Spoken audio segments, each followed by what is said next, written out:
વિસનગર શહેરની નજીક આવેલા પવિત્ર ધામ એવા સદુથલાના કૈલાશ ટેકરી ખાતે આવેલા પરમ પૂજ્ય ગુરુ ઉમેદપુરી બાપુના ધામના મહંત પરમ પૂજ્ય રામપુરી બાપુ આજે તારીખ 22/1/25 અને બુધવારના વહેલી સવારે 4 વાગ્યે બ્રહ્મલીન થયા હતા, જેના સમાચાર બાપુના ભક્તોની મળતાની સાથે જ સદુથલા ધામમાં પહોંચી ગયા હતા અને જેમના પવિત્ર પાર્થિવ દેહના દર્શન માટે ખુલ્લો મૂકવામાં આવ્યો હતો.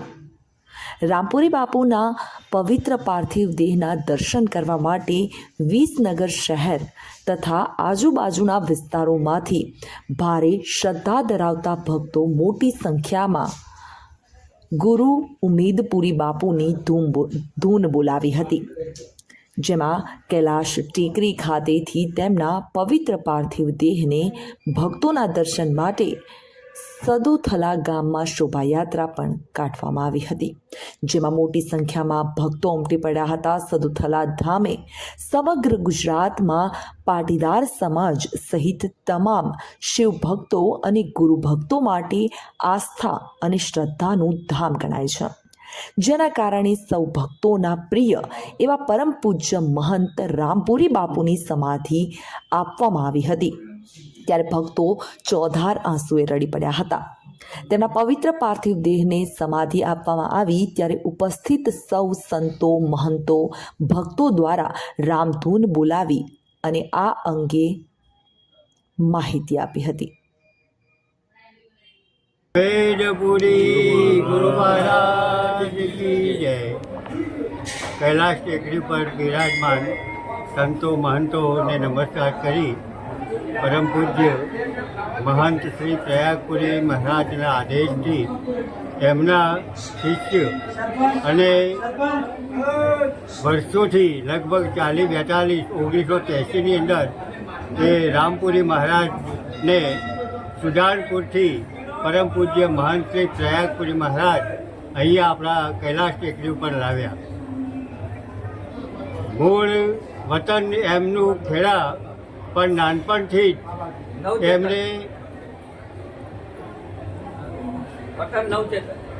ખેડા જિલ્લો અને એમના હૃદયની અંદર નાનપણથી જ ભક્તિભાવ ઉત્પન્ન થયેલો, જેના કારણે તેઓ ફરતા ફરતા સુજાનપુર પહોંચ્યા અને સુજાનપુર પર આપણા ગુરુ મહારાજના ભાવિક ભક્તો છે, એમણે એમના ત્યાં મંદિરની અંદર જ્યાં ગુરુ મહારાજનું મંદિર છે ત્યાં રહેતા હતા અને ત્યાંથી પછી પૂજ્ય મહારાજ શ્રી પ્રયાગપુરી મહારાજ ત્યાં ગુરુ ભક્તોને મળવા માટે ગયા અને એમને લાગ્યું કે આ એક સંત અહીંયા આપણી જગ્યાની અંદર શોભે એવા એમનો વ્યવહાર વર્તન એ ખૂબ જ દયાળુ અને લોકોની સાથે હળી મળી જાય એવો હોવાથી મહારાજે વિચાર કર્યો અને 1983ની અંદર પૂજ્ય મહારાજશ્રીએ રામપુરી મહારાજને અહીંયા કૈલાશ ટેકરી વાઘેશ્વર દેવાલયમાં એ પોતે પધાર્યા. આજે લગભગ 40-42 વર્ષથી તેઓ અહીંયા હતા, પરંતુ દરેકની સાથે ખૂબ જ ભાવ ભક્તિથી અને માયાળુ વ્યવહારથી દરેકની સાથે રહેતા હતા. સવારની અંદર પૂજા પાઠ પડે કરતા હતા. પૂજ્ય મહારાજશ્રીના બોલ અને રામપુરી મહારાજના પગ, આ જે કંઈક આપણે અહીંયા કૈલાશ ટેકરી ઉપર જે કંઈક આપણે જોઈએ છે ભૌતિક સુવિધાઓ અને બાગ બગીચો કે જે પૂજા અર્ચના, એ બધું જ મહારાજશ્રીના આદેશથી રામપુરી મહારાજ કરતા.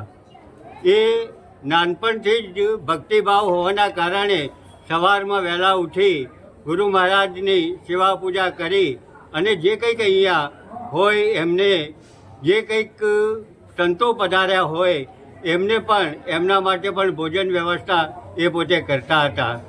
એમણે વચ્ચે થોડા લગભગ 12 વર્ષ સુધી મૌન વ્રત ધારણ કર્યું અને એ પછી જ્યારે 2014ની અંદર અહીંયા ગુરુ મહારાજનો 50મી પુણ્યતિથિએ ઉત્સવ ઉજવ્યો, એ વખતે એમણે મૌન ધીરે ધીરે છોડ્યું અને પછી ગુરુ મહારાજની ભક્તિમાં રહેતા. એવો એમને એક વખતે ગુરુ મહારાજનો આદેશ થયો હોય કે ગમે તે, એ પોતે અહીંથી હરિદ્વાર ગયા અને હરિદ્વારથી ગંગાજળ લાવી અને ચાલતા એ પોતે અહીંયા આવ્યા હતા. અને એ પછી અમે ગંગાજળના ટેન્કરો લાવ્યા અને ટેન્કરો આ વિસનગર તાલુકાના એમના આદેશથી અને પૂજ્ય મહારાજ પ્રયાગપુરી મહારાજના આદેશથી ગામે ગામ અમે ગંગાજળ પહોંચાડ્યું હતું દરેક ઘરની અંદર. જો આટલું બધું મહાન કાર્ય કરવાનું હોય અને ગુરુનો જો આદેશ હોય અને ગુરુની કૃપા હોય તો જ થઈ શકે.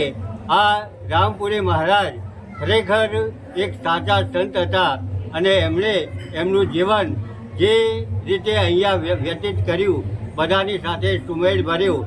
આજે એ પોતે દેવલોક પામ્યા છે, પણ અમને બધાને ખૂબ જ દુઃખ છે. કારણ કે અહીંયા જ્યારે આવીએ ત્યારે બાપુ નમો નારાયણ કહીએ એટલે એકદમ એ બોલે. ગમે તે કામ હોય, રાતના સમય હોય, દિવસનો બપોર હોય, એ મને અને નટુભાઈને ફોન કરે અને અમે અહીંયા એમની દયા દ્રષ્ટિથી અહીંયા હાજર થતા. આજે અમારા વચ્ચેથી ગુરુ મહારાજની જેવી કૃપા એ એમનો સ્વર્ગવાસ થયો. પરમ કૃપાળુ પરમાત્મા એમના આત્માને શાંતિ આપે એવી અભ્યર્થના.